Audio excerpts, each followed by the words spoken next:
Ele liga no ONU, né? Se não tiver o ONU, não liga.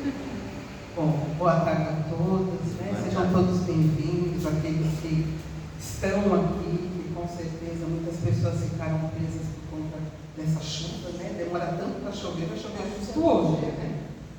Mas nós vamos, em primeiro lugar, agradecendo a todos os amigos espirituais aqui presentes, agradecemos aos amigos responsáveis por este trabalho, vamos nos envolvendo a eles, agradecendo a casa de Eurípides, que nos recebe com tanto amor, agradecendo aos seus dirigentes que estão recebendo este evento da USE Intermunicipal de Belas Artes. E assim, nós vamos nos dirigindo a Jesus, agradecendo a Ele por mais esta oportunidade de estarmos reunidos em seu nome. É por ti, Mestre, que estamos hoje aqui, nos melhorando, absorvendo cada vez mais a tudo que o Senhor nos deixou.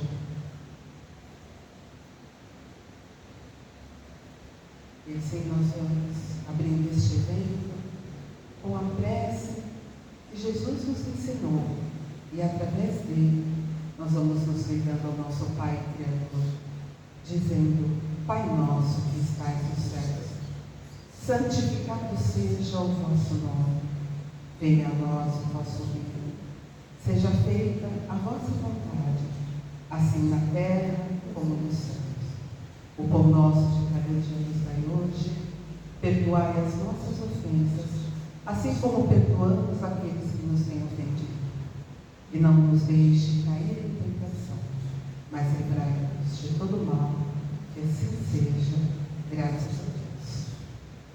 Mais uma vez, sejam bem-vindos, né, ao final da Semana Espírita.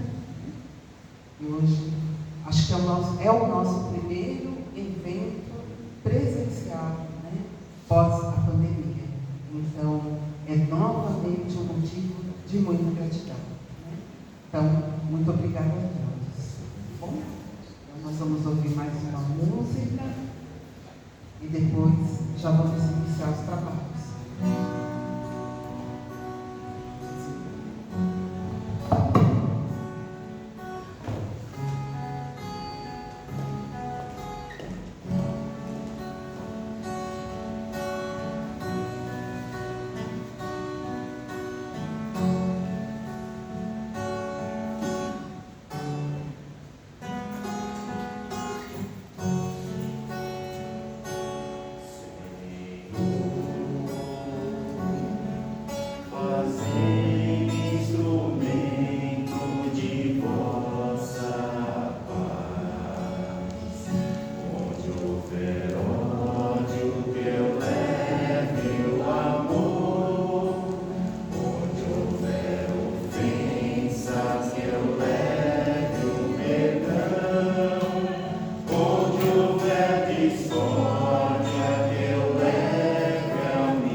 Magna Junqueira, psicóloga, neuropsicóloga, a senhora Genesi Vergara, pedagoga, psicopedagoga e neuropsicopedagoga, e eu vou chamar para compor também o nosso trio, o André Luiz Oliveira Ramos, físico, orador espírita, tem uma larga pesquisa da doutrina, trabalha com laser terapia, aí me corrija se eu estiver errado, também pertencente e ligado à Associação Médica Espírita. E eu não sei se todos tiveram a oportunidade de acompanhar, mas durante a semana nós tivemos as palestras, né, que todas dirigidas à saúde física e à saúde mental, né, sobre a ótica médica, né, e sobre a ótica espírita. Né. Aí, assim, para a gente iniciar, né, para nós iniciarmos esse bate-papo, eu particularmente, né, eu acredito que as outras pessoas também, eu tenho uma questãozinha para a gente iniciar essa conversa. Eu queria que vocês falassem um pouco sobre como perceber que está passando por um processo de alguma doença psicológica e como perceber no outro, porque muitas vezes essas coisas acontecem muito próximas a nós e nós que estamos na família, às vezes na escola, no trabalho, né, convivendo diariamente com as pessoas, acabamos por muitas vezes não perceber quando uma pessoa muitas vezes próxima a nós está passando por algum problema. Né? E, para fechar a minha questão, como convencer a uma pessoa que está passando por um processo desse, que ela precisa de cuidados, porque nós temos, né, meu esposo, na família dele, um caso sério de depressão profunda, mas que a pessoa não aceita que ela está com essa decisão e que ela precisa de ajuda. Então, como? Né? É isso. Tem que começar. Você quer começar? Nossa, que desafio, hein? Estamos aqui, boa tarde a todos. Boa tarde. Obrigada.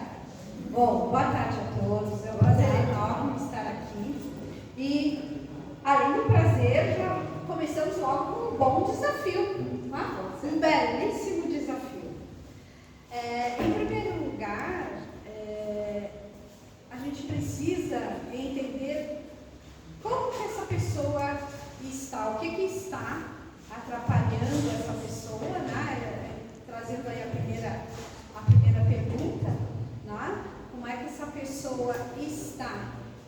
Como que essa pessoa vive, né? Como é que ela se traz no seu cotidiano?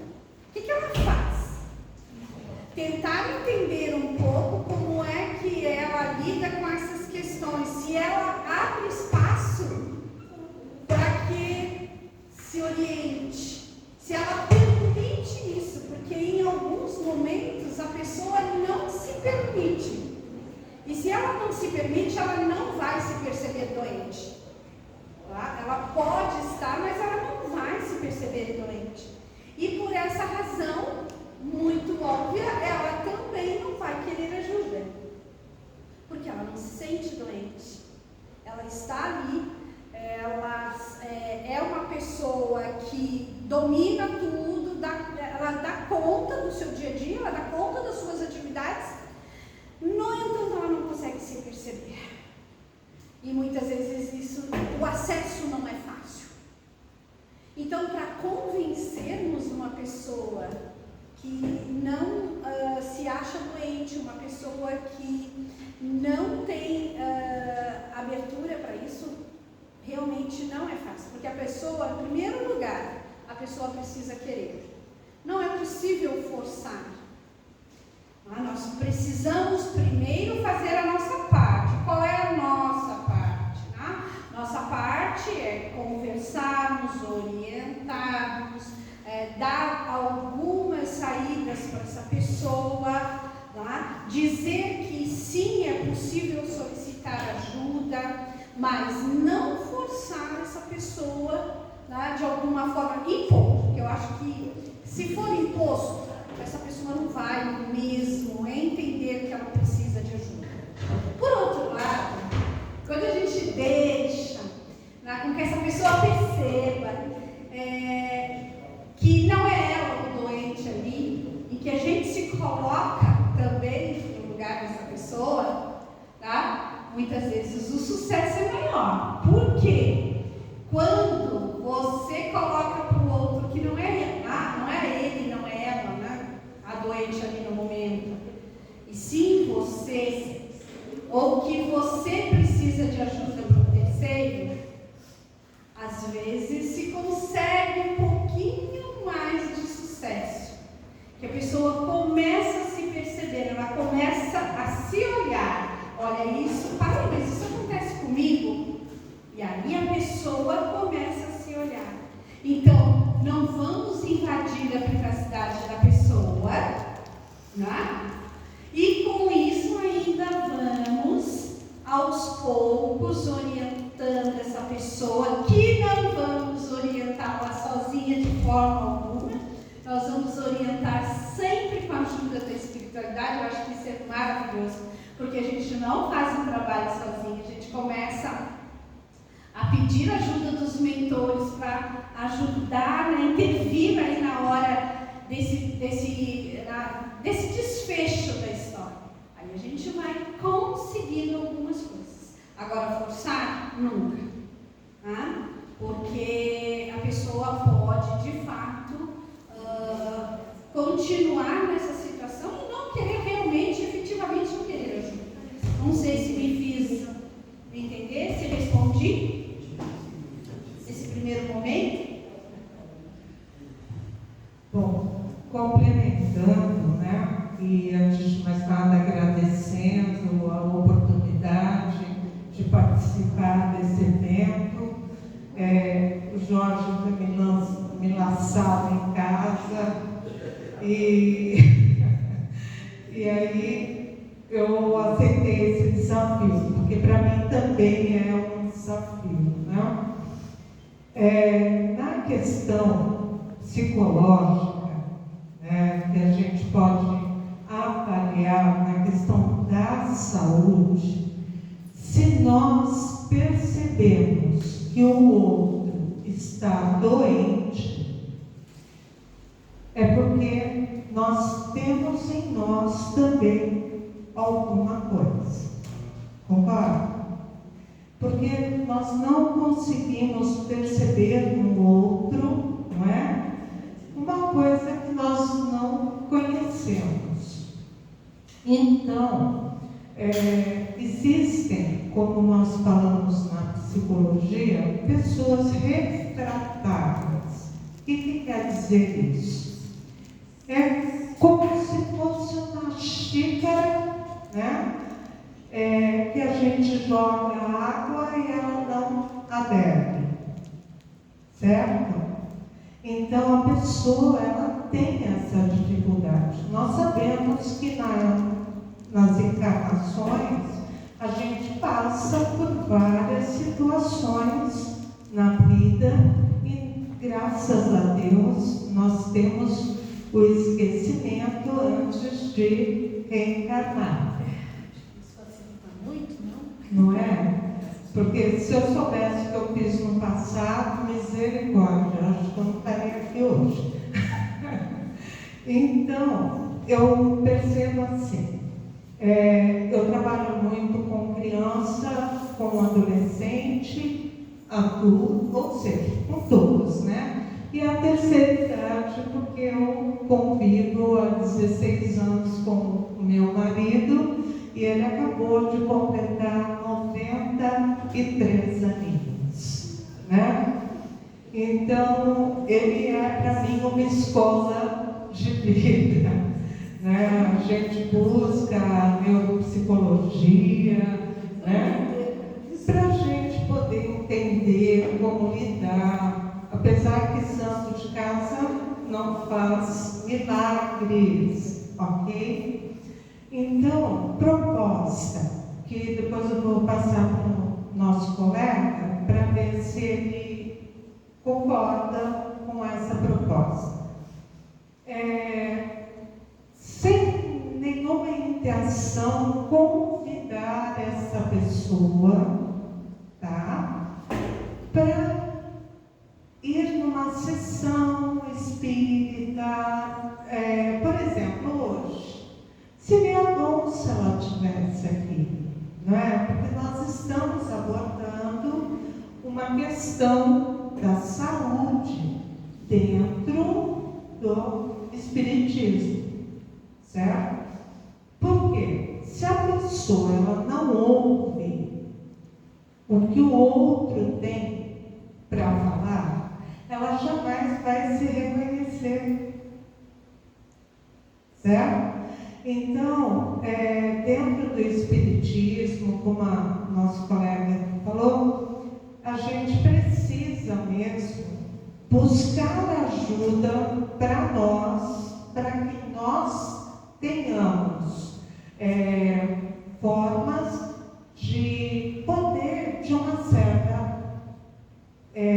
certo jeito, convencer essa pessoa, certo?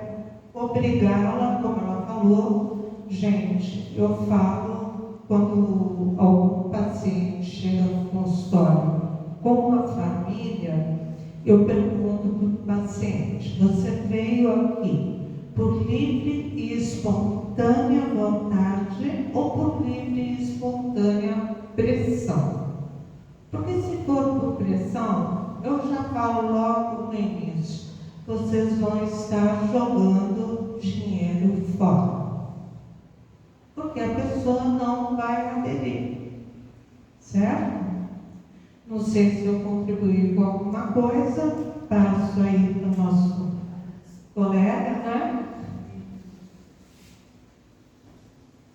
Quero agradecer a oportunidade também de estar aqui com vocês, agradecer a Uzi e toda a comunidade regional aqui do Imbu, Taboão, todos vocês. É um tema muito importante, necessário, né, a gente abordar a depressão, mas nós precisamos estudar muito, todos nós estudarmos. Então, a pergunta é muito pertinente, e até para quem está em casa assistindo, a gente lembrar que a depressão, como elas colocaram, é uma doença que ela não é apenas de ordem física, ela é uma doença multifatorial. Nós temos vários fatores que podem desencadear a depressão e que corroboram para o estado da depressão. Aspectos físicos, aspectos de ordem emocional, questões da infância, até mesmo durante a gestação, perda de emprego, a situação financeira, racismo, xenofobia, toda essa parte dos preconceitos e discriminações LGBTQIA+. Nós estamos falando de um espírito na sua condição encarnatória. Com isso, o cérebro, ele não está associado ao espírito. Não há nenhuma doença do corpo físico que não esteja associada ao espírito que está encarnado ali. Sobretudo o cérebro, onde as ondas mentais e a matéria mental, ela se propaga pelos neurônios. André Luiz, mecanismo da mediunidade. É óbvio que hoje, até digo como neurocientista, como físico, a gente sabe que a abordagem hoje para a depressão, ela necessita não da abordagem de espiritualidade como complemento, mas como abordagem realmente eficaz, porque não há um caso de depressão, não há nenhum caso de depressão, desde os casos mais leves aos mais profundos, que não tenha obsessão espiritual. 99,9% dos casos de depressão no mundo tem associação de entidades obsediantes.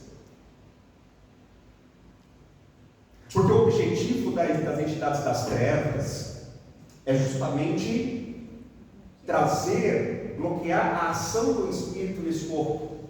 Então toda essa parte que envolve esta hipnose coletiva, escravização de consciências no astral. Não estou falando de umbral, pessoal. Umbral ainda é pontos bem elevados. Estou falando de trevas. Estou falando de magos negros. Estou falando de entidades que o nosso querido Eurípides Barçanufo, quando encarnado, tinha a moralidade dele. E não há como negar como ele conseguia atuar. As pessoas chegavam amarradas para o Eurípides atender. Muitos casos ali, obsessivos, mediunidade desenfreada e, claro, o aspecto do coração. Para não me alongar na resposta, quando a gente olha por esse panorama como um todo, sejam profissionais da saúde, psicólogos, médicos e todos os outros, profissionais da saúde, precisam inserir o conhecimento de espiritualidade na prática. Aí nós vamos ter também os familiares, aí é um outro nicho. Os familiares, eles têm uma oportunidade do amor. O amor é a vibração suprema, que quando atinge o espírito, o perispírito, e naquela convivência nós tivermos a paciência, reconhecer qual é o ensinamento que aquela experiência está dando para nós, como alguém, digamos que nos sentimos sãos, né? Mas também temos nossos momentos de loucura controlada, né?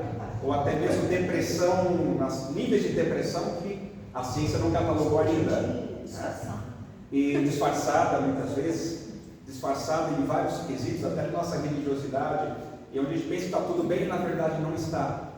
Então ela é uma doença importante como familiar, vermos com muito respeito, porque realmente depressão, há anos atrás, via-se como, é frescura isso. Não é frescura, não é.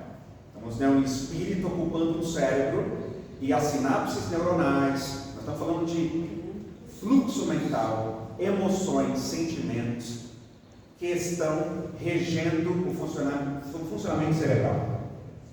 André Luiz fala isso, né? Que as mitocôndrias dentro dos neurônios, as mitocôndrias são as organelas energéticas celulares, elas acumulam todos os estados felizes e infelizes da alma. Todos. E mitocôndria é a usina de energia celular. Então perde-se energia celular, perde energia neuronal. Então tem uma falta de energia em neurônios. Aí você fala, não, isso é físico, legal, é físico. Mas por que tem a falta de energia, a falta de ATP, né? A falta de energia química, inclusive, nas redes neurais? Por quê? Porque as emoções e sentimentos diminuem. Então, aí você tem funcionamento das sinapses, baixos níveis de dopamina, mas não é só esse aspecto. Você tem também a energia do neurônio. Por que isso acontece? Toda essa parte dos neurotransmissores, porque você tem energias mentais chegando ali, orquestrando para esse funcionamento. Então nós precisamos, como ajuda, tem casos que nós vamos precisar obrigar sim, eu vejo dessa forma. E quando está, por exemplo, em caso de depressão, o indivíduo está a ponto de suicídio, você não tem como segurar. Aí você tem que agir de forma, muitas vezes, e eu tenho casos drásticos, porque tem depressões leves, mas tem depressões que são pesadas. Se é um filho nosso, uma filha nossa, a gente não vai poder deixar. Agora, uma coisa muito fundamental, as casas espíritas darem esse suporte. Por isso a necessidade realmente de profissionais da saúde, como aqui, nós estamos aqui, podermos agregar e as casas espíritas auxiliar essas famílias. Nós podermos auxiliar, nos especializar melhor nas obsessões, porque sempre o interesse é levar ao suicídio. Não existe nenhuma depressão causada por magos negros, magnetizadores, dragões, que sejam só para deprimir. O objetivo é matar, é a pessoa ir para o suicídio, para o autoaniquilamento, autoextermínio, perdão, e do autoextermínio continuar a escravização. Porque muitas vezes o espírito, o depressivo, ele está tomando medicamentos, ele está totalmente alterado, só que está com o seu corpo astral já desdobrado, partes dos seus corpos astrais fora do corpo físico.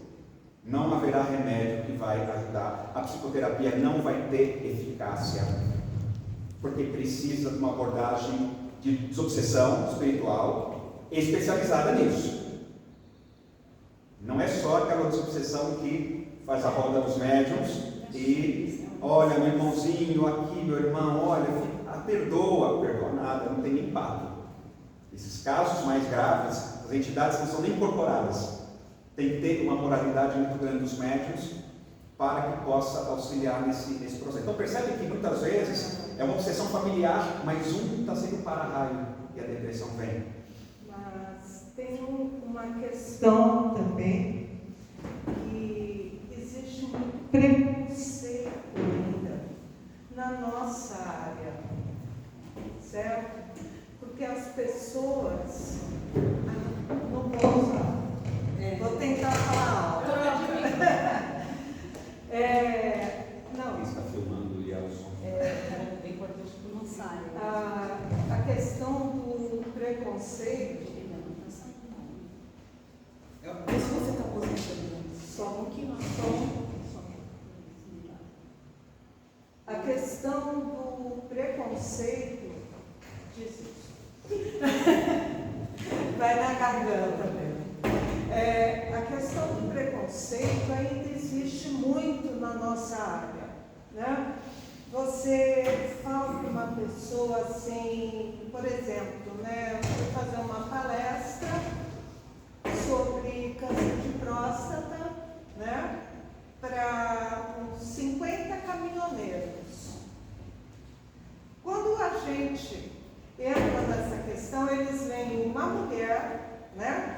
Falando sobre uma questão assim, eles começam a dar risada, fazem piadinha e tudo mais. Aí vem a questão do preconceito. Aí você fala para uma pessoa da família assim, olha, eu estou percebendo que você não está muito bem, né? E que tal se nós fôssemos juntos num psiquiatra? A pessoa vai olhar para a gente, vai falar assim, eu não sou louca, o que eu vou fazer num psiquiatra? Eu não sou louca. Mas vamos fazer uma sessão psicológica? Também não sou louca para buscar uma questão psicológica. Então, esse preconceito, infelizmente, ainda existe muito na nossa área, não é? O preconceito, e os médicos, salvo algumas exceções, que percebem que a pessoa está precisando de ajuda, aí encaminha essa pessoa para um psicólogo. Mas não são todos os médicos que têm essa visão espiritual que nós temos, né? Nós percebemos na pessoa que não é só um problema físico, é um problema também espiritual, como você falou. Concorda? Então, primeiro de tudo, a família é um fator importantíssimo nesse processo. Por quê? Se a família não detém um conhecimento sobre, né, a questão emocional, jamais ela vai achar que a pessoa está tendo um chilique, ela está, sei lá, está triste porque, sei lá, aconteceu algum evento e ela se isolou. são indícios, são pontos, né, de partida para que nós observemos que essa pessoa está precisando de ajuda, né? Então a gente precisa buscar, como ele falou, todos nós precisamos buscar, estudar, né? Como é que chama? Transição em dois mundos, do André Luiz? Evolução. Oi? Evolução. Evolução em dois mundos. É um livro que faz a gente entender muito isso. O hoje e o plano espiritual. Não é? Então, eu percebo, né, não detenho a verdade absoluta, que a questão da saúde, né, da produção de endorfina, de tudo que faz a gente ficar feliz, tal. Tem gente que, infelizmente, busca uma felicidade na bebida, na droga, né, ou na comida, como a nossa colega, para quem assistiu, né, a palestra da nossa colega Matsu Lígia, né? Da Lígia. Ela falou que nós temos várias formas de buscar o suicídio inconscientemente. A gente não percebe atitudes, certo? Então, é sair desse mecanismo e entrar no aqui e agora, no hoje. Quem eu sou, como eu estou, eu posso fazer alguma coisa? Será que eu preciso de ajuda? Ok? É basicamente assim, pelo pouco que eu estudei, um pouquinho disso. Só um complemento. Eu esqueci de falar sobre essa parte do preconceito, né? Tem um preconceito dos profissionais, até mesmo das pessoas, isso é um fator primordial. Agora, vamos lembrar sempre de que quando nós estamos numa situação difícil, precisamos realmente procurar ajuda. Nossos familiares, eles vão precisar de prece. Nós precisamos orar muito quando temos alguém em casa dessa forma. Muita oração. E lembrar de que os próprios vícios, seja ele esses suicídios, né, como você bem colocou, indiretos, já são sinais. O próprio alcoolismo já são sinais também. O indivíduo que bebe a sua cerveja ou enche a cara todo sábado, só no sábado, ele já é alcoólatra. Já é. Nem se ele toma uma latinha de cerveja, sempre ali, e não consegue ficar sem, aí já precisa de ajuda. Então tem os passos. Agora, só para finalizar, tem os jovens. Essa é a minha próxima pergunta. Os jovens, eles são médiums. Tá? E aí vamos aguardar a pergunta, porque tem tudo a ver com depressão. Nós vamos em sintonia. É a sintonia. Vai lá, Cristina. A minha próxima questão, até pedindo licença, porque a gente vai abrir também para os presentes, né? Era justamente como discernir a questão da adolescência, da rebeldia, a questão, muitos adolescentes às vezes ficam muito tristes ou muito alegres por questões hormonais e tudo mais. Como é que a gente consegue fazer essa diferença da questão da adolescência para questões de depressão, doença? Fica à vontade. É o seguinte, hoje em dia nós temos, ou seja, sempre tivemos, mas nunca foi tão divulgado como hoje, o TEA, né, que é transtorno do aspecto autista, não é? E também essa questão da depressão. São pequenos sinais que os adolescentes, né, as crianças, elas começam a agir de uma tal forma que precisa a gente observar. Por exemplo, no TEA, a criança ela começa a gritar, assim, do nada, como se estivesse chorando, apanhando e não derruba uma gota d'água. Isso no passado era manha. Hoje não. Hoje tem um outro olhar. Então, é perceber barulho, né? Muito barulho. As estereotipias. Isso. Então, a gente precisa ter um olhar seletivo, né? Se eu tivesse algum tipo de transtorno, com o conhecimento do meu pai, por exemplo, tudo para ele era surra, ok? Fez mãe é surra, fez não sei o que é surra.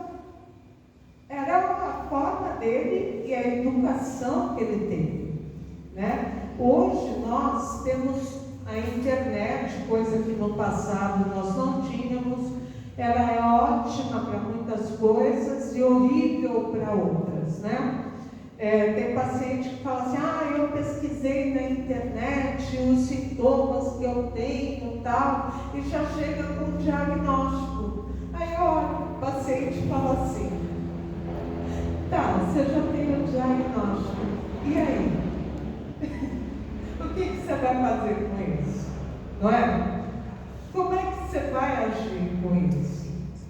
Então, são pequenas coisas que a gente precisa observar nos jovens, por exemplo.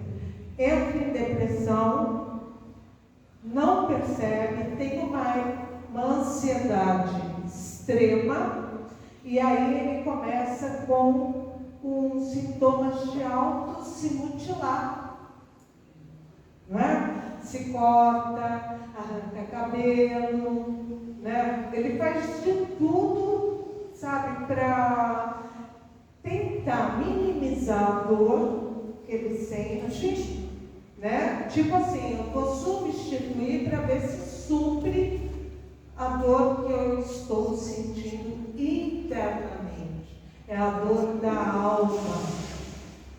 Aí a gente precisa, né, entrar. Eu tenho vários pacientes border, né? Então a gente percebe, né, que a gente precisa dar um parâmetro e fazer com que eles percebam que eles existem. Muitas vezes eles fazem isso para chamar atenção, não necessariamente, né?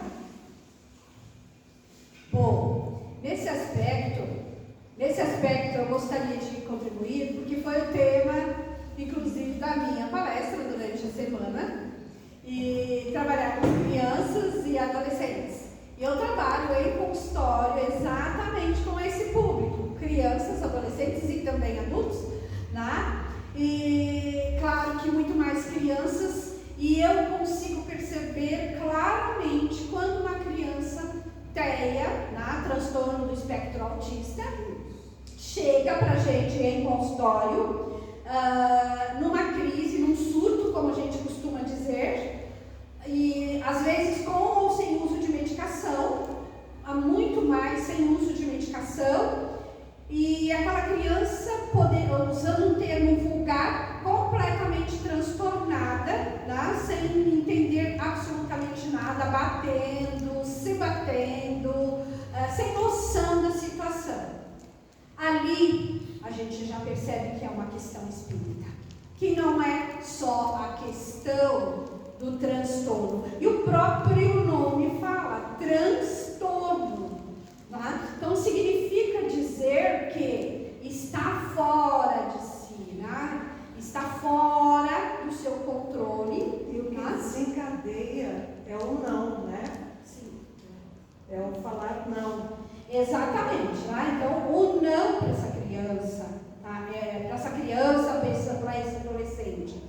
Então eu estou citando aqui o TEA porque foi algo, né, que chegou para nós aqui na mesa, mas assim, existem outras situações, como o TDAH, transtorno, né, de atenção, déficit de atenção e hiperatividade, que também nos traz aí um descontrole emocional, né?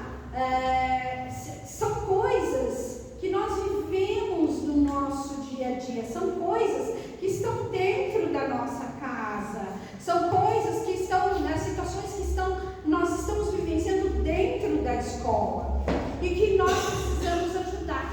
Então eu gosto muito desses exemplos práticos, porque eles nos fazem refletir, dizem, bom, e agora? O que eu faço com esse paciente que eu preciso, que essa família confiou, né, aos meus cuidados e que eu preciso modificar isso junto com essa família? Então, de contrapartida, eu tenho uma responsabilidade com isso, porque se essa família chegou para mim, se essa criança chegou para mim, é porque alguma razão teve. Alguma coisa a espiritualidade preparou aí, né, entre mim e essa família. Então está aí o meu desafio.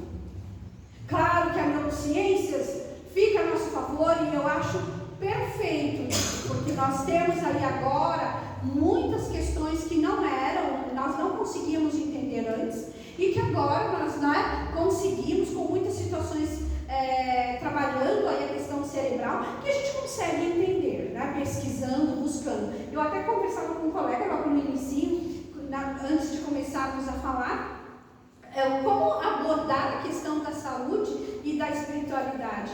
E eu fui buscar na Organização Mundial da Saúde, para que a gente pudesse entender um pouquinho como é que a espiritualidade vê tudo isso. E ao contrário, como é que a organização enxerga tudo isso? E aí, veio lá como resposta, que é de ordem física e emocional e biológica, e espiritual, mas que não entraríamos, tá? Isso está lá, tá? O que eu estou falando está escrito lá, na Organização Mundial da Saúde, que nós não entraríamos, né, de acordo com a organização, nas questões religiosas, mas que seriam espirituais. Ora, se a própria Organização Mundial da Saúde já aceita o fato de que isso também pode ser espiritual, pronto, gente, tá? São mundos conectados. Nós estamos, tá, trabalhando junto com a espiritualidade, sim. Ou melhor, a espiritualidade nos conduzindo, a espiritualidade nos dando o suporte necessário para trabalharmos com essas crianças, com esses adolescentes. Além disso, vamos um pouquinho mais, sem me alongar, com o adolescente. O adolescente, ele pede socorro o tempo todo para a gente. Ele precisa se mostrar o tempo todo. Quando ele não consegue isso, ele entra, né, num outro estágio, que é ou para se automutilar, ou para ficar isolado. Então ele entra no processo de isolamento, né? Esse isolamento, ele vai para o uso excessivo da tela, porque com a tela, né, ele não precisa se mostrar. Na tela, ele consegue se empoderar, porque ele não precisa se mostrar. Até porque tudo que esse adolescente quer é não precisar se mostrar. E muitas vezes chegamos sim à questão do suicídio. Tá? Então, hoje nós temos assim inúmeros exemplos para se trazer a questão da criança dentro de casa, tá? A criança na escola e o adolescente também dentro de casa, o adolescente na sociedade, esse adolescente estudante. E por que não dizer adultos? E quando eu falo adultos, depois eu vou passar para o meu colega para me ajudar aí, a questão do adulto, até um pouco tempo, tá? Não faz muito isso, não se falava em adulto, Teia. Não. E onde estão os adultos, Teia? Ah, mas como assim? Meus queridos, se nós temos crianças com transtorno do espectro autista, nós temos também adultos. E quem são esses adultos que estão entre nós? São os adultos que passam por esses intempéries e que entram no processo da depressão, porque não conseguem lidar com isso por não conhecer. Então, eu acho que a situação, ela é de ordem prática, tá? Eu acredito que realmente precisamos estudar muito, precisamos ler muito, precisamos estar atentos a tudo que a espiritualidade nos manda ali, né? Como orientação, como intuição, com sabedoria, com estudos, com pesquisas, para que a gente possa realmente melhorar tudo isso, para atender de maneira efetiva nossas crianças, não só em consultório, né? Mas dentro de casa, dentro das famílias, e esses adolescentes trazê-los para perto o mais, né, que nós conseguirmos, porque o momento é urgente, o momento pede isso. O colega até trouxe muito bem colocado ainda agora, a coisa um pouco mais séria do que a gente imagina, e de fato a depressão, tá? É um sinal seríssimo, e olha, ainda temos coisas piores. No entanto, a hora é essa, tá? Por isso que a espiritualidade vem nos preparando, nos capacitando, né? O Pai, em sua divina misericórdia, vem nos preparando aí muito mais profissionais nessa área da neurociência, justamente para que a gente possa ter conhecimentos importantes para poder ajudar na toda essa demanda que se tem hoje de espíritos encarnados. Não sei se me fiz entender, mas eu precisava colocar isso porque eu vejo muito essa questão do TEA, muito, desde o TEA leve até aquele bem severo, né, que é o não verbal. E esse não verbal, ele chega para a gente com pedido de socorro, porque o espírito, antes de ser uma criança ali com diagnóstico de TEA, ele é um espírito que está ali, né, e precisa vivenciar isso para que ele possa crescer e evoluir, e nós estamos ali no papel de quem vai ajudar e de quem vai contribuir para isso. Então isso é muito importante, muito sério. Seguindo o raciocínio da Magda e da Genesi, pais, olhem seus filhos, olhem para os seus adolescentes. Mães, olhem para os seus filhos adolescentes. Não é só dar um celular. Traga no colo, Isso mesmo. abrace. Se quisermos de fato termos adolescentes melhores, vamos cuidar da infância. Exatamente. Adolescentes A sadios, construção né? do afeto, exatamente, a construção do afeto na primeira infância é determinante para a saúde mental do adolescente. Como pai, tomei decisões de abdicar algumas situações profissionais para ter mais tempo de presença física com minhas filhas, no momento inicial da primeira infância, porque eu já percebi, preciso estar presente nessa primeira fase, ainda mais agora com pandemia, etc. Vou mudar tudo para estar próximo, para abraçar, para trazer no colo, para assistir desenho junto. Mas não é fácil tomar decisões como pais e adultos e pensando também nas necessidades financeiras do país em que estamos. mas cabe-nos olhar para os nossos filhos e identificar a real necessidade. Aí, como perceber se isso é espiritual ou se isso de fato é o aspecto da transição da adolescência? É muito difícil de detectar, porque estamos falando de quê? Glândula pineal.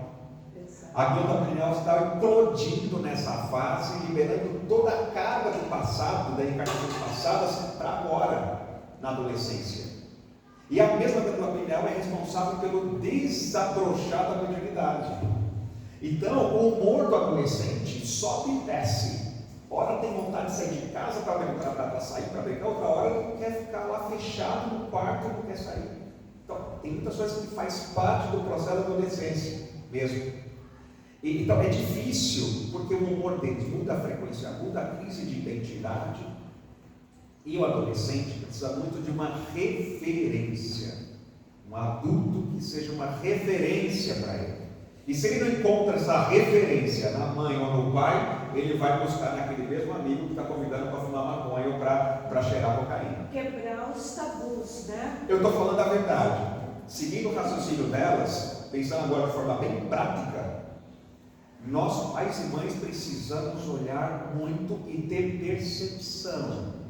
E essa percepção Deus já nos dá como pai e como mãe, porque a ligação é direta com essa criança, até independente de ser adotivo ou não.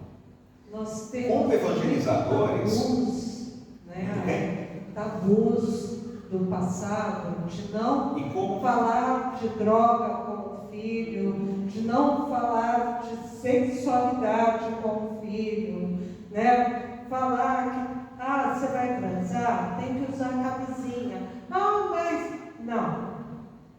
Doenças não estão escritas no rosto da pessoa. Mas Magda, como falar se não se sabe? Se os próprios pais, os avós não falaram com eles. Percebe? São assuntos tabus, eu concordo. Mas se os pais não se sentem à vontade, ou se os pais também não sabem, a gente vê muitas vezes mães que estão separadas, estão divorciadas, indo de balada com a filha de 18 anos. Não estou dizendo que é errado, mas muitas vezes nós temos muitos adultos de 30 a 40 anos na perspectiva psicológica do adolescente. Você tem maturidade. Eu concordo com você, mas só dizer do ponto de vista global, do ponto de vista maior. Agora, casas espíritas precisam também nos ajudar nisso, porque nós não estamos muito, eu vou falar nós. Eu tenho a instituição, eu sou coordenador, faço a reunião. A gente percebe, eu tenho contato com vários locais. Fui num encontro de jovens na FESP há 2 semanas atrás. Estão vazias as mocidades. Da FESP, podemos falar da União Fraternal, que eu tenho contato com eles, a Aliança, um rapaz que eu conheço também já me sinalizou, não sei como que está em relação ao uso, mas nós da Casa Espíritas não estamos conseguindo atender esses jovens. E não dá para trazer mais do que o chamar, mais até do que o chamar, eles não permanecem. Porque o modelo de evangelização, entre aspas, para a juventude ou para os adolescentes, lá do século XX, muitas vezes não cabe aqui para um jovem que chegou aqui nesse ano. E pensa num espírito que está 400 anos sem reencarnar, e por conta da transição planetária, os mentores abriram a comporta para reencarnar tudo o mais rápido possível. Estão adolescentes agora. Eles não respeitam os mais velhos, não suportam devolver o não, como vocês colocaram, nem quem falou do não. Muitos deles eles não respeitam a hierarquia. Eles estão dando trabalho nas empresas. Tem jovens de 25 a 26 anos também não conseguem. Chamam de geração isso, geração aquilo, ou fala que é cristal, ou diamante, ou criança índigo. Tem nada disso, tem nada disso. Tem que olhar o espírito. E quando você aqui eles estão dando trabalho nas empresas, não conseguem dar conta. Eles não respeitam muitas vezes a própria hierarquia, mas são espíritos que não sabem para onde ir. Eles não sabem. Jovens de hoje, 28 anos, 30 anos, 26 anos, muitos deles não sabem para onde ir. A adolescência termina com uns 25, quando termina de formar por completo o lobo frontal. Mas grande parte não sabe para onde ir, não sabe o que quer da vida. E isso é grave. Então, nós estamos falando da casa dos grupos espíritas. Sim, grupos espírita se fundamentar, remodelar todo o trabalho com os adolescentes, levá-los para a caridade. Na caridade, no amor, na prática, eles renovam o pensamento. A adolescência fica mais suave, porque é difícil a adolescência. Para mim não foi fácil, acho que para todo mundo não foi. Mas no mundo de transição que estamos agora, no pós-pandemia, por mais que a gente tenha na medicina as classificações do diagnóstico, seja o TDAH, seja todos os diagnósticos, mas não deixem de olhar a necessidade do espírito, que é a mesma. É amor, caridade, é respeitar o mais velho, o pai e a mãe, é ter respeito à hierarquia de uma certa forma, sem a imposição, e afeto, falta afeto. Amor, né? Amor. Sem amor não vai, né? A gente não tem, não funciona nada. Né? Só para dar uma pincelada,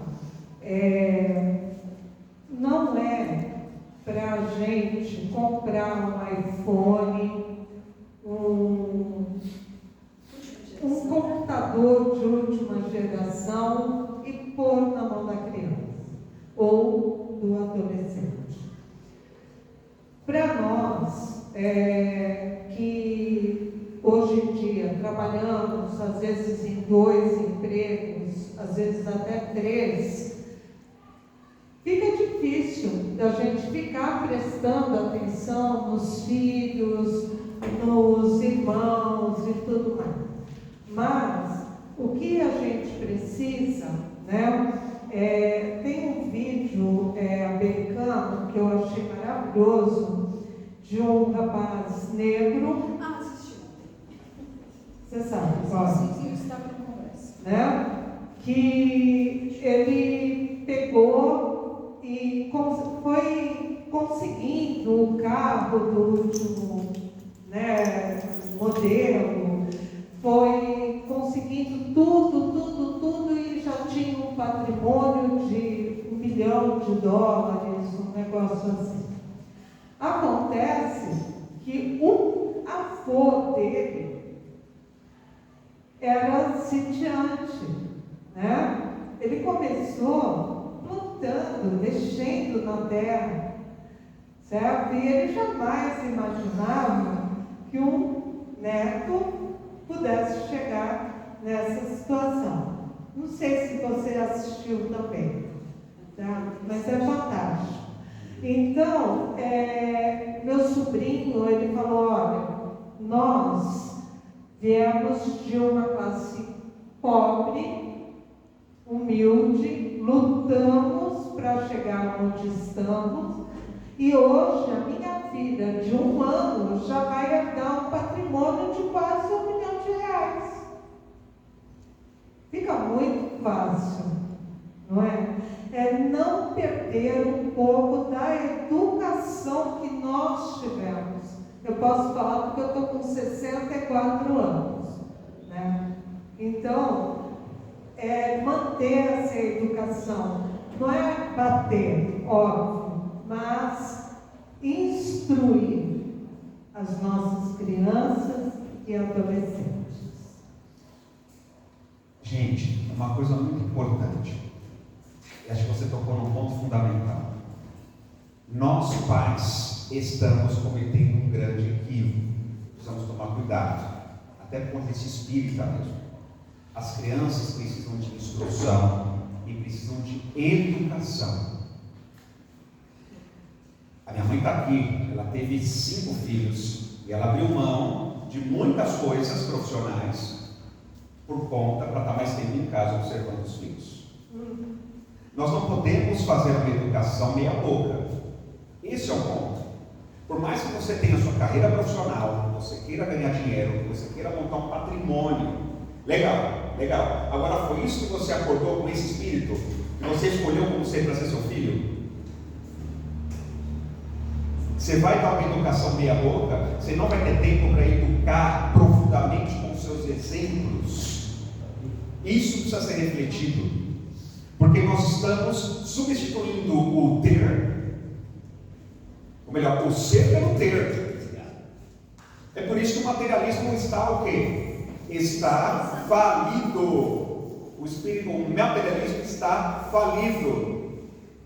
Depois, você tem lá 2 milhões de reais na conta, você tem seu carro zero, você tem sua casa própria, casa na praia, você tem de tudo. E o seu filho, você vai lá no dia do enterro porque ele cometeu suicídio. Então, aí é com cada um. O que você vai escolher? O que você escolhe? Dá para conciliar os dois? Dá. Ajuda-te que o céu te ajudará. A fé move montanhas. Vocês têm filhos? Quantos filhos você tem? Eu tenho 29. E você? Eu tenho 12 do coração. Eu mesma não Do coraçãozinho. Esse é o foco, é do coração. Quanto? 12? 12. Olha que maravilha. Você teve que renunciar a muita coisa em prol deles, não teve? Oi? Teve que renunciar a muitas coisas em prol, não teve? Sim. Olha só, é isso que eu quero dizer, pessoal. Renúncia, sacrifício, no sentido do amor, que você transcende muitas coisas que você gostaria de fazer, se quis fazer e não foi, e não escolheu o quê? Por aqui.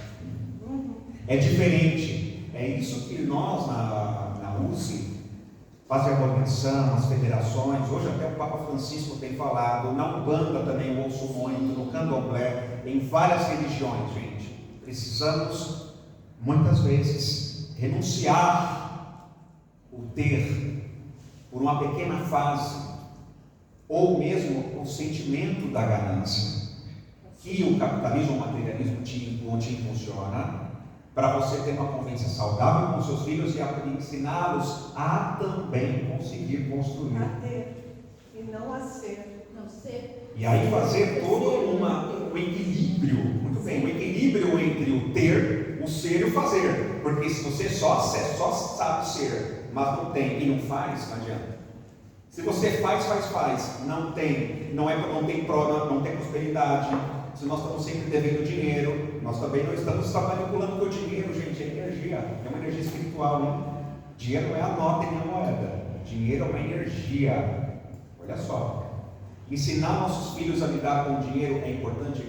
Então é ter, no meu ponto de vista, na minha vida pessoal, a dificuldade é essa, o ter, ser e fazer, porque sempre nos grupos espíritas, na evangelização na mocidade, eu aprendi que tinha que só ser. Agora o ter não, dinheiro não traz felicidade, não sei o quê. Então, muitas vezes o jovem, ele fica sem referência.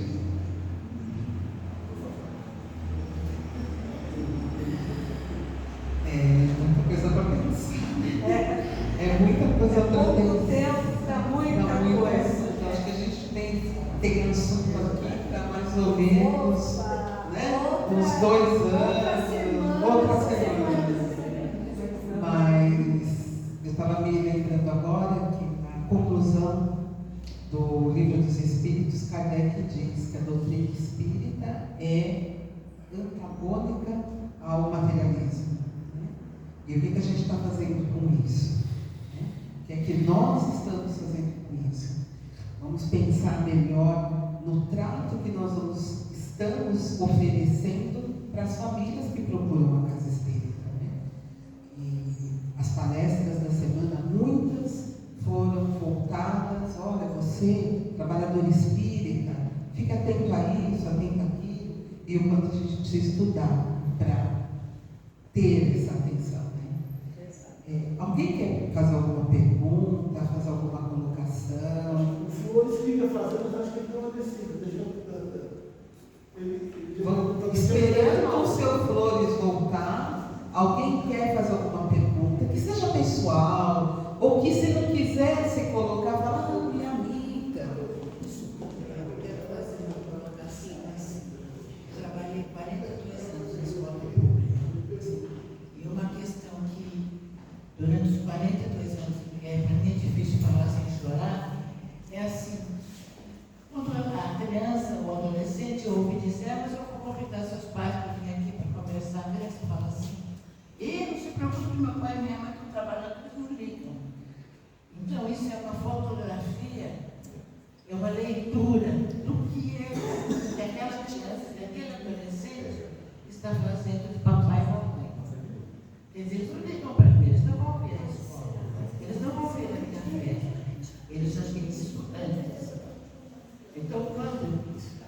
meninos dizem assim, é o T, é o C, ele deixa de comer o lanche porque ele tem o dinheiro para comprar. Depois ele não sabe lidar com o dinheiro.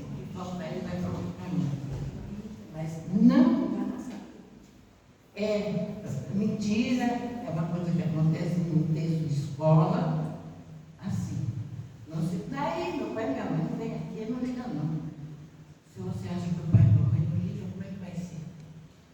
Se a própria criança já sente isso, né? E olha, eu posso estender isso para a escola particular também, viu? Não é só um contexto de escola pública, né? Hoje é uma realidade para os dois lados. Você quer falar? Na verdade, Só um minutinho. na verdade, isso é uma, deixa eu falar para gente, é um desafio tanto da escola pública como da escola particular também. Tá? Eu acho que é o momento em que estamos vivendo, é um desafio muito grande e o desafio não é da criança e do adolescente, o desafio é nosso. Tá? Então, quando nós enxergamos, eu tenho a sensação de que a minha voz não está saindo. Tá aqui. Oi? Agora sim. Eu tenho a sensação que esse desafio é nosso, como pais. Tá? Como pais. Eu tenho um filho com 29 anos. Meu filho não mora aqui e ele estuda, ele pesquisa também, está nessa área de pesquisa de neurociências e ele vai trazendo muitas questões que às vezes eu fico assim, puxa vida, eu preciso sentar um pouco e estudar com você. Eu preciso aprender com você.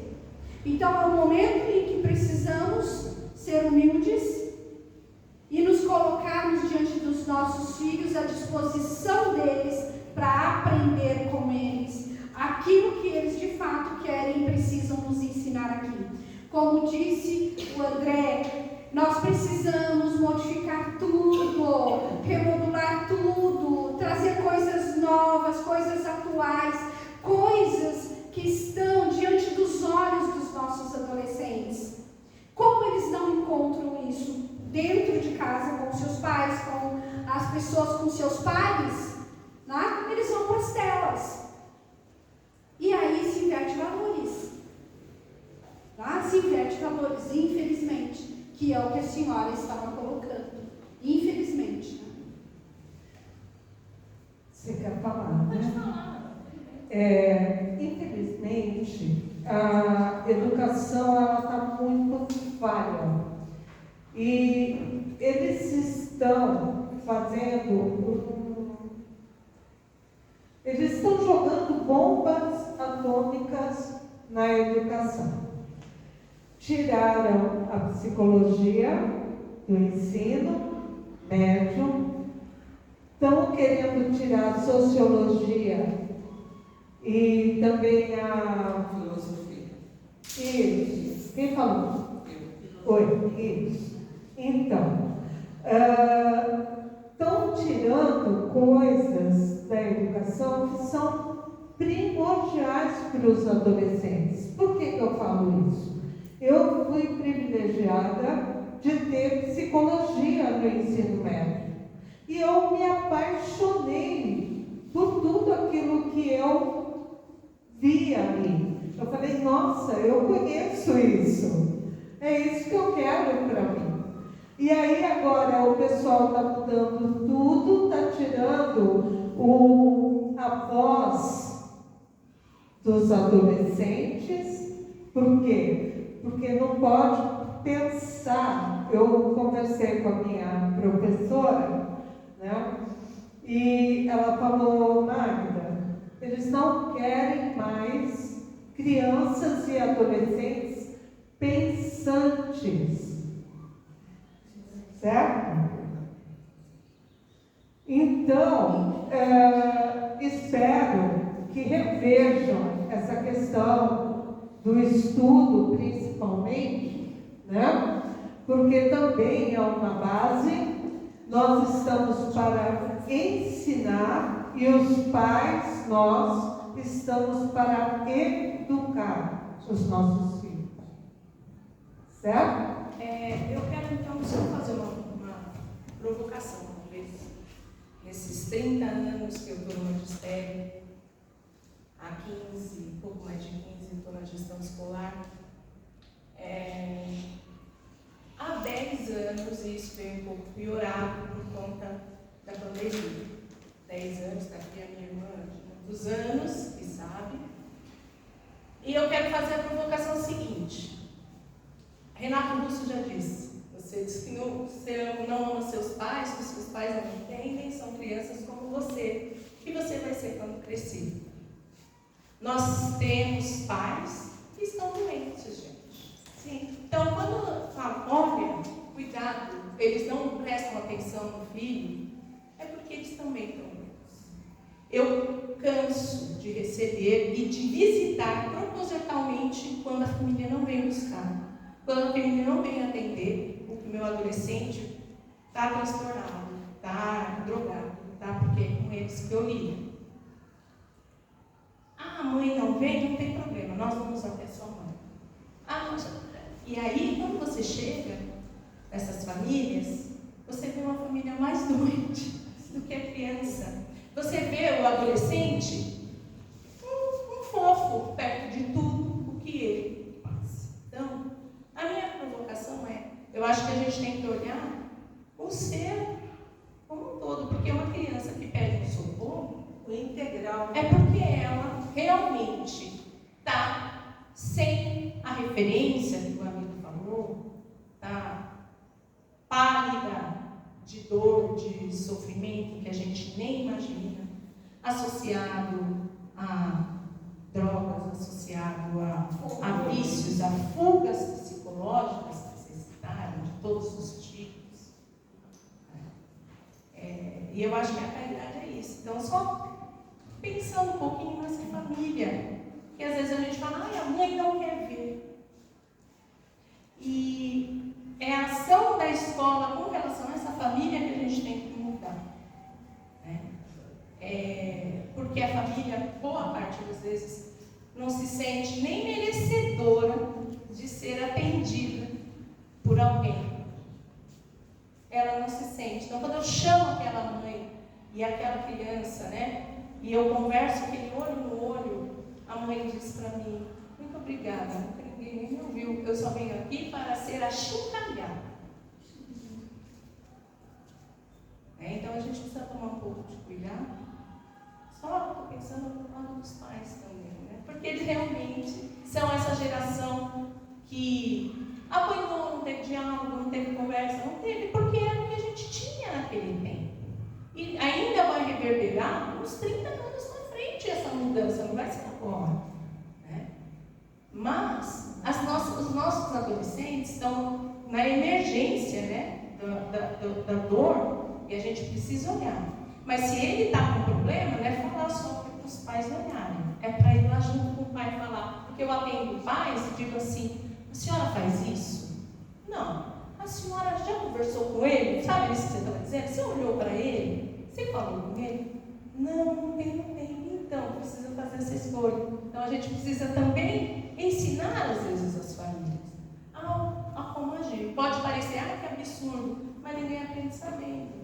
E apesar de a gente ter aquela conexão, você falou de sermos pais, com os nossos filhos, isso nasce junto ali no contexto, do filho, da adoção, do nascimento, do que for, falta prática. Porque, muito provavelmente, também já são frutos de quem não nos ouvia antes.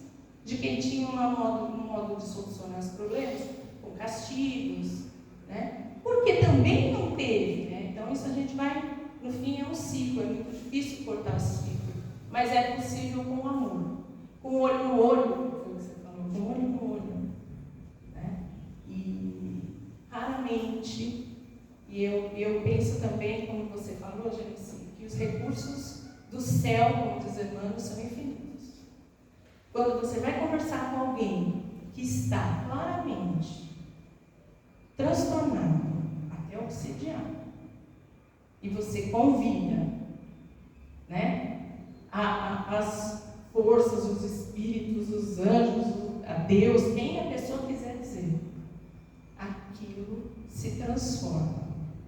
Não tem, eu já peguei leão, menino leão, drogadaço, jogando, ele jogava as mesas em cima de mim, de ódio, porque eu peguei ele fazendo o que ele não poderia estar fazendo. Pois ele foi domado.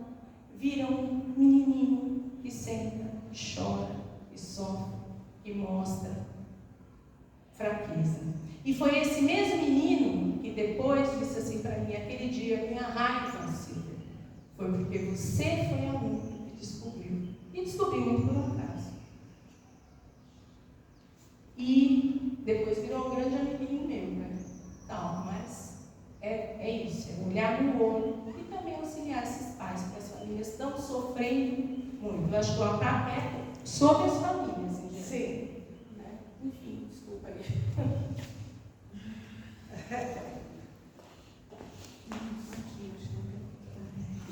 Isso que você disse é muito pertinente. Lá na Paz da Governação, nós estamos reestruturando todo o trabalho de evangelização para uma evangelização da família. Já era simples. Evangelização da família.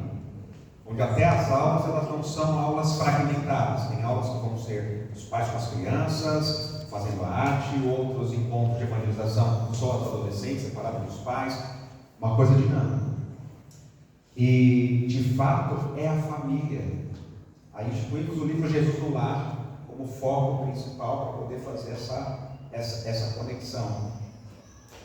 E se não olhar a família, se não ensinar os pais, até nesse recorte do público que você trabalha, nós trabalhamos com famílias lá da comunidade próxima à USP, comunidade São Remo.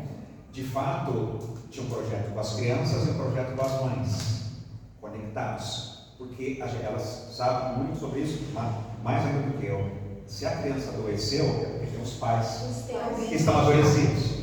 Então tem que cuidar da onde? Dos pais. Cuidar dos pais. Então, na prática, seja no grupo espírita, seja nos projetos, grupo espírita, levar a espiritualidade para as ruas, leva para as comunidades. As igrejas evangélicas estão lotadas por quê? Estão focadas na família. Estão na família. E nós muitas vezes estamos focando aonde? No fragmentado. Na criança, no adolescente ou no adulto. E aí fica complicado mesmo. Eu concordo 100% e acho que nós, como espíritas e também profissionais, temos muito a implantar isso nos centros espíritas. Eu acredito que isso é um foco primordial. Agora, quando isso vai chegar nas escolas, já existe algumas escolas que têm um processo mais humanista. A gente já viu em Portugal o próprio José Pacheco falando de Eurípides Barçanufo, sabe? Eurípides, ele trouxe um método para nós. E eu acredito que seja por essa linha que a gente consegue alguma coisa. Concordo 100%. Boa tarde. Boa tarde. Se vocês me escutam bem, também os internautas que nos estão seguindo. Primeiro que nada, meus parabéns às pessoas que estão na roda de conversa. Eu não vou fazer perguntas, não vou fazer umas grandes colocações, eu vou pontualmente chamar o seguinte de minha experiência. Meu sobrenome de meu pai é Flores. Eu faço questão de que aqui no Brasil, em São Paulo, e nessa casa, meu nome é por Flores. A diferença dos norte-americanos que falam nome, o seu primeiro nome. Minha experiência é a seguinte: eu atualmente sou secretário da União de Sociedades Espíritas Distrital Pinheiros. E essa é a terceira gestão. Por quê? Porque meus colegas falaram que minha sintaxe de português brasileiro está muito boa. O sotaque não perde porque capta a atenção. E se você vai na Achado Se Perdido, não vai encontrar. O motivo de estar 3 vezes, por quê? Porque fiquei retido. Porque assim, na escrita. Esse é o ponto. O segundo ponto é assim: eu para estar aqui, quase é obrigação, porém eu penso, e tenho um título lá, Jesus a Síntese. Essa é minha referência hoje nestes poucos minutos. 2, a palavra amor. A palavra amor, para minha interpretação, por toda a experiência que eu tenho do movimento espírita, é o primeiro acto que a inteligência suprema fez em seu calendário, em seu relógio, não no nosso relógio newtoniano, nem nosso calendário. Ele, omnipotente, infinitamente perfeito, não tem que fazer nada. Não, ele faz sua primeira criação. Átomos, matéria. Segundo, espíritos criadores. Esse é o primeiro acto de amor referencial para mim. Pulo. Atualmente eu falo. Eu devo praticar o amor devocional com vocês, ou com os outros, com os meus. Que é eu tentar colocar todas as minhas habilidades para detectar as reais necessidades do meu próximo. Reais necessidades são como água, que preciso beber, e ar para respirar e poder viver. 3, seguindo mais ou menos. Sobre a educação, eu falo de educação com E maiúscula. É obrigação de que Jesus, na síntese, nos deixa já, é um mestre. Jesus. E, vou tipificar, não? A palavra síntese está classificado dentro de uma taxonomia de uns professores norte-americanos que tentam organizar e orientar. E síntese é uma habilidade intelectual que é a mais difícil. A mais fácil é decorar. Conhecimento é fácil. As habilidades são mais difíceis, a compreensão, etc. Para terminar, não é meu, que numa família estava o pai, a mãe e os meninos, adolescentes, e vem um amigo de visita. Então o pai se queixa. Escuta, Manuel, eu falo com ele, repito, falo com ele, e ele não me sigue. E o amigo era Flores. Escuta, tá bom, você fala. E quando é que você vai deixar falar ele? Muito obrigado.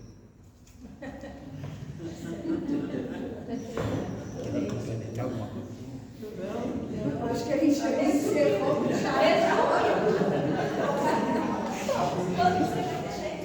Quem não entendeu, falou que o pai sempre falava, e aí foi perguntado para o pai, quando é que você vai deixar ele falar, né? Bom, agora são 16h05, então eu vou, em nome de todos, agradecer a presença de vocês duas, agradecer por todo o conhecimento que vocês trouxeram, né? Por tudo, né? Então, foi um bate-papo suave e ao mesmo tempo muito preciso, muito pontual e nos trazendo assim alertas e que nós todos vamos sair daqui com esses alertas pulsando dentro de nós, né? E agradeço vocês duas, né? Se vocês quiserem permanecer aqui à vontade, se quiserem sentar também à vontade, nós vamos dando continuidade.